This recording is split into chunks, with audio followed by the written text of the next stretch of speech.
I want to address something that many of my students ask me, my 11th grade students. They ask me, why do Americans so care about Israel? Why they are so against it? Why they are so for it? What is it in Israel that really piques the interest of Americans and also by proxy Canadians, Australians, and North European people? And I think that the answer for that is the heart of American identity.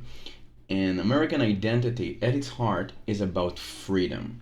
Freedom is one of the main aspects of American identity, and we can see it by even from the revolution in 1776, even before the revolution, there were people like Henry Patrick who said, "Give me liberty or give me death." So, liberty, very important thing. Also, Lincoln, in his famous post Gettysburg speech, he also said that liberty is one of the main things that the nation is for. He said that 407 years ago, our fathers brought forth upon this continent a new nation conceived in liberty. So, liberty was a very important thing since the beginning of American history. Even on the Statue of Liberty in New York, there is a poem by the Jewish poet Emma Lazarus in which he says that the people who are yearning to breathe free, they need to come to the United States. Mary Antin, another Jewess who came 70 years later after Emma Lazarus, also called the United States the promised land where Jews can be free from persecution in Eastern Europe and in Russia. So we can see that liberty is a very important thing. Religious liberty, like the Puritans who came in the 17th century, political liberty, and this form of freedom, liberty, this conception of freedom is something that is at the heart of American identity, and this is why there are so many problems today in America concerning liberty. Is freedom is also the freedom to do what I want with my body, chopping pieces of meat, taking drugs, watching porn, eating junk food. Is liberty the freedom to do what I want? Is it something that is good? Is it something that needs to be limited if it hurts society, if it hurts people? So people really today in America, they're really uh, conflicted about the whole idea of freedom. Is a violent crime, for example, do we need to treat it as a form of punishment for the person's freedom, or do we really want to make the freedom of other people more valid by incarcerating that person? And also the whole gangsta chic culture, and even from the westerns in the early 20th century, in which the outlaw is something that is very inherently positive in American culture. The violent outlaw that goes to the wilderness to really make a name for himself and kill and loot and become a rich person and an influential person. It's something very much embedded in American culture.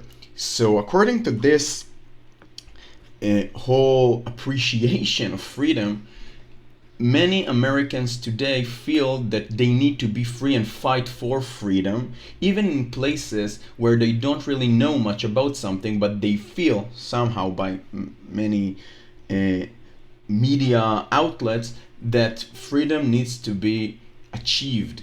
And this is all, the whole, by the way, the whole victimhood agenda today in the United States. You need to be a victim in order to become someone, because a victim is someone whose freedom is being abolished and you fight for your freedom. So you must be a victim first. So they really search for victimhood anywhere in the world. It was in the 50s, for example, they saw Israel as the victim of an aggressive Arab Muslim attack on it. And this is why Americans really loved Israel in the 50s, because they saw them as the victim and as the people being persecuted, also because of the Holocaust that happened 10 years earlier. So movies like Exodus, for example, another example for how Americans really viewed Israeli freedom as something that needs to be fought for.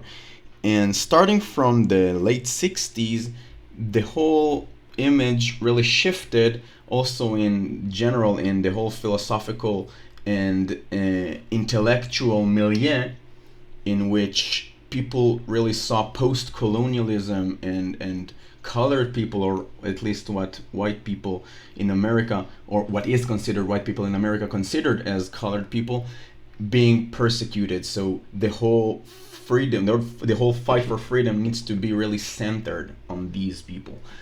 And therefore, they really started to view people around the world, colored people, or let's call them indigenous people around the world, as people that are being persecuted and they need to fight for their freedom. And this whole focus on freedom is problematic at best, because not everyone who wants to be free is eligible to get freedom, because you need to first to define what freedom is the outlaw's freedom is something that we need to accept. Is butchering and killing everyone you like and stealing their money, is it a form of freedom that we need to encourage? Is everything that we consider as a lack of freedom is actually true freedom that we need to pursue?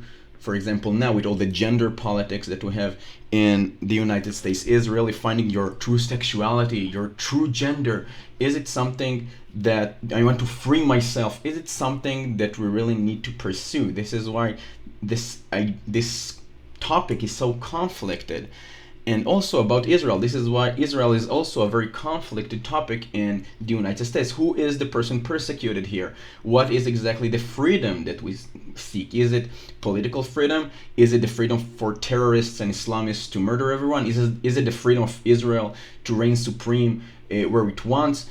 Do the Arabs in general have less freedom than Jews in the world? So this is a very conflicted topic in the United States, and by proxy, because American culture is so dominant in the world to other Western places, about the Israeli-Palestinian conflict.